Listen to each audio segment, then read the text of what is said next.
That one of the main reasons people get so frustrated with their du'as is because their du'as are so worldly and they're always about something that they want immediate and in the now, and so when it doesn't happen, you get upset, you get bitter. But if your du'as are framed with what you really want from Allah more than anything else, Allah responds, وَمِنْهُمْ مَنْ يَقُولُ رَبَّنَا آتِنَا فِي الدُّنْيَا حَسَنَةً وَفِي الْآخِرَةِ حَسَنَةً وَقِنَا عَذَابَ النَّارِ. Some of them say, "O our Lord, give us the best of this life and the best of the hereafter, and protect us from the punishment of an-nar, protect us from the punishment of the fire." You see, Allah did not say stop asking for dunya, stop asking for worldly things. Allah said, adjust the proportion of your ask to your priorities. Adjust the proportion of your asking Allah to your priorities in this life. And I ask you to think about yourself as you're making dua. Is it, Allahumma inni as'aluka al-jannah, Allahumma inni, and then when you start asking Allah, after you made the du'as for the hereafter, when you start asking Allah for something worldly and material, suddenly you get emotional and you get driven and you get into it. Suddenly your dua becomes sincere. But the other thing, last 10 nights of Ramadan, Allahumma innaka afuwwun tuhibbul afwa fa'fu anni, Allahumma innaka afuwwun tuhibbul afwa. And then, oh Allah, give me this and give me that. And oh Allah, give me this spouse. And oh Allah, give me this job. And oh Allah, take care of this. And oh Allah, take care of that. The most precious thing you could have asked Allah for was forgiveness. The greatest prize that Allah could give you in Ramadan, and the Prophet ﷺ was not saying this to someone that really had to worry from our perspective. It was 𝗪işa radiallahu anha asked the Prophet ﷺ, what do we do in the last 10 nights if we think Laylatul Qadr is here? The main thing, ask Allah for forgiveness. The day of Arafah, the prize of the day of Arafah is forgiveness. That doesn't mean don't ask Allah for this world.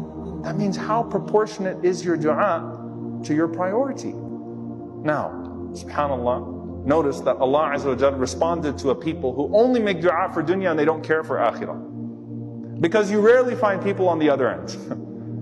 You're rarely going to find someone who spends too much of their time making dua for the akhirah. And if they do, then that could represent another problem. That could represent a poor assumption of Allah subhanahu wa ta'ala, because your Lord is generous, your Lord is merciful. He loves to give you. فَاسْأَلُوا, ask. Allahu Akbar, Allah is more.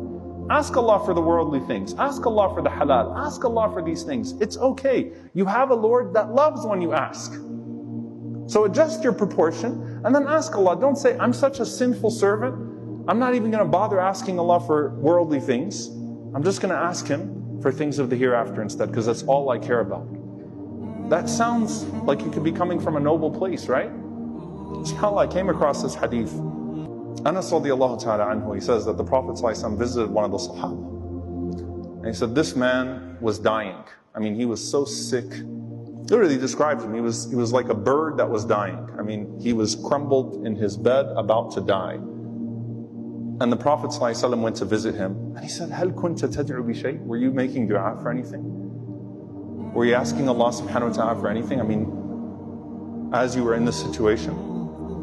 He said, I used to say, Allahumma ma kunta mu'aqibni bihi fil akhirah, fa'ajilhu li fid dunya. He said, oh Allah, whatever you were going to punish me with in the hereafter, hasten it for me in this dunya. Punish me in this dunya, let me get it over with.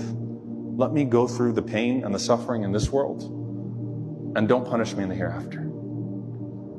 The Prophet ﷺ said, that's what you used to make dua for? هَلْ كُنْتَ تَدْعُ بِشَيْءٍ? That was your dua all this time? Oh Allah, torture me in this life so that I don't suffer in the next life? The Prophet ﷺ said, Subhanallah لَا تُطِيقُهُ. He said, you're not going to be able to handle that. This isn't what you're supposed to be doing. No, you don't ask Allah. It could be coming from a noble place. This is coming from a sincere place. Radiallahu anhu, may Allah be pleased with him. But you don't ask Allah, punish me now so that you don't punish me then. That's not the type of Lord that you're asking.